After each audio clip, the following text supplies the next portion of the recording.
Olá, vamos começar contando a história da Vila Nossa Senhora do Livramento de Paranaguá, pois afinal é o berço da cidade de Corrente, que é o nosso assunto, Corrente, Piauí.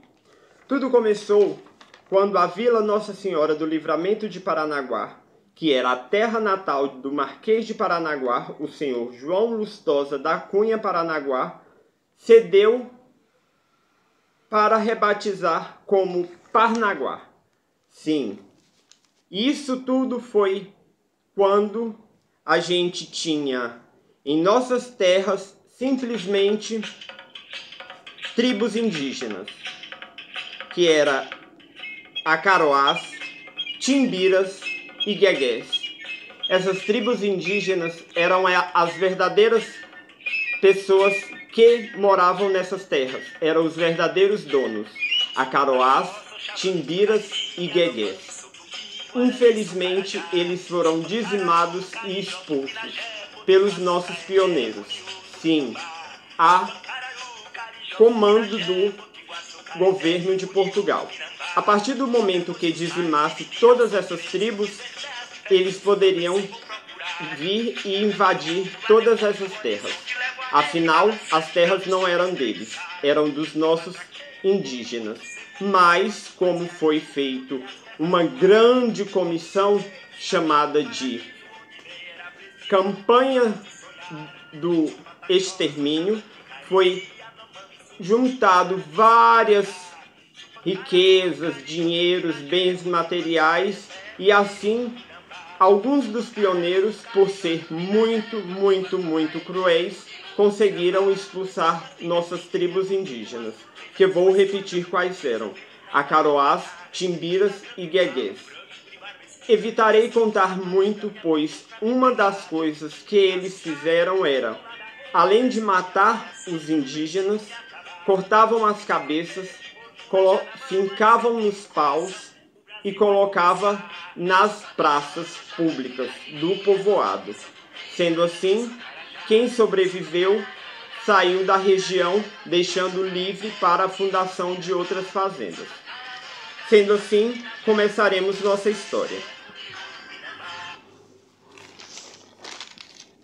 Quando em 1732, por autorização das Sesmarias, foram distribuídas terras para os cunhas. Sim, os primeiros habitantes das terras de Corrente foram os cunhas. Corrente ainda não era cidade, simplesmente era um povoado da comarca de Parnaguá. Os cunhas cuidaram com muito amor e carinho dessas terras. E aqui chamaram cada um para que distribuísse cada pedaço de terra e comandasse. Sendo que nas terras onde hoje é a cidade de Corrente, ficou o nosso Caetano Carvalho da Cunha, que cuidou de nossas terras durante um bom tempo, até 1873. O Caetano Carvalho da Cunha, ele foi uma das pessoas que desenvolveu diversas atividades na região. E foi ele que acabou atraindo grande número de pessoas para este povoado, pois afinal este povoado fazia parte da comarca de Parnaguá. Sendo assim, com a lei provinciana de número 500, do dia 7 de agosto de 1860, foi criada a paróquia Nossa Senhora da Conceição pelo nosso Caetano Carvalho da Cunha, no povoado de Corrente, atraindo cada vez mais pessoas. E assim conquistando várias outras leis, como conquistou também a lei provincial número 500, dia 7 de agosto de 1860.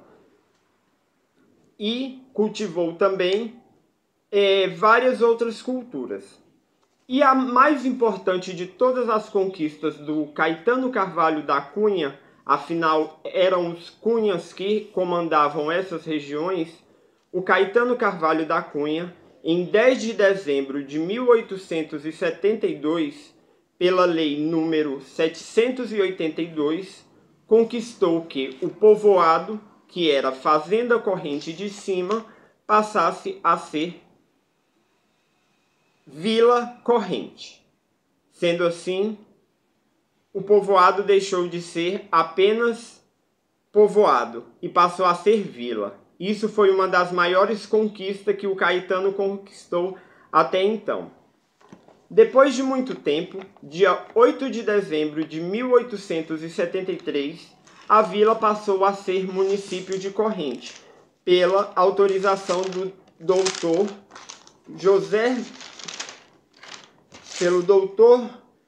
José Mariano Lustosa do Amaral, que era o doutor da comarca de Parnaguá.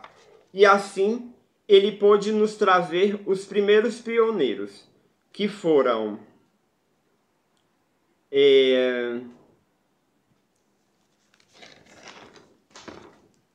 se preparem, vou contar para todos vocês quem são eles.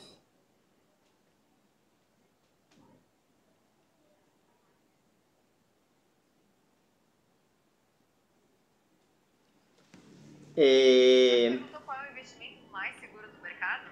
A resposta é o Tesouro Direto. Vamos lá. Toda uma preparação. Primeiro,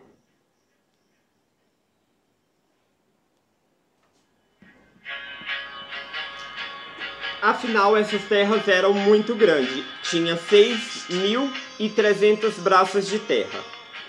O primeiro foi Antônio Elesbão Cassiano Paraguaçu. O próximo, Venceslau da Cunha Ribeiro. O próximo, Francisco Ribeiro de Souza. O outro, Emiliano Rodrigues Alves. O próximo, Francisco Carvalho de Araújo. O próximo foi o Jesuíno dos Reis Lobato. E o último foi o José Seixas Louzeiro. Eles foram os primeiros pioneiros a comandarem a cidade de Corrente. E assim desenvolveram várias coisas. Sendo assim, em 1904, até 1904, a cidade não teve muito êxito, não teve muita evolução. Mas, até aí, aconteceram várias outras coisas. Como podemos citar, em 1823, o Brasil virou república. Sim, todos nós sabemos. Mas, aqui em Corrente, nós só soubemos dessa notícia um ano depois, em 1823, quando o Caxias do Maranhão, que era o doutor, ele prendeu o Fidier. Sim, o José da Cunha Fidier, em Caxias do Maranhão.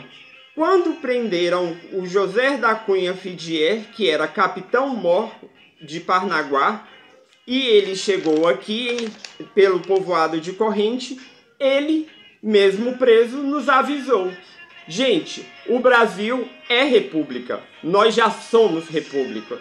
E assim a gente ficou sabendo, um ano depois, que o Brasil era república.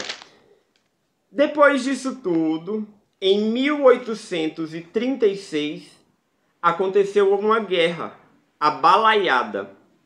A Balaiada aconteceu no nosso estado, no Maranhão, Tocantins e agregados. Daqui da cidade tivemos 3 pessoas que foram os nossos representantes, que foi o Aguiar, o Tavares de Lira e o Luiz Seixas Pedro Louzeiro. Eles lutaram bravamente pelas nossas terras, pois afinal estava no comando um presidente da República com apenas 5 anos de idade. E assim, todo o comércio e a sociedade estava sendo prejudicada. Sendo assim, eles, mesmo tendo cargos públicos, mesmo tendo todo um respeito, foram para essa guerra contra o nosso governo do Piauí. Mas, em 1838, a balaiada acabou e eles acabaram perdendo.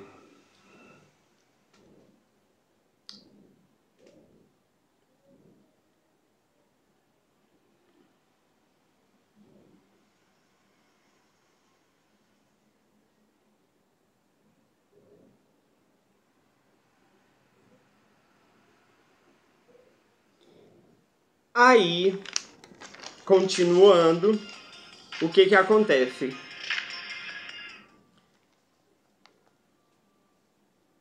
Derrotados, o Aguiar, o Tavares de Lira, o Luiz Pedro Seixas Louzeiro, eles perderam os cargos públicos e perderam também todo aquele respeito que tinha. Mas, em 1855, com um decreto,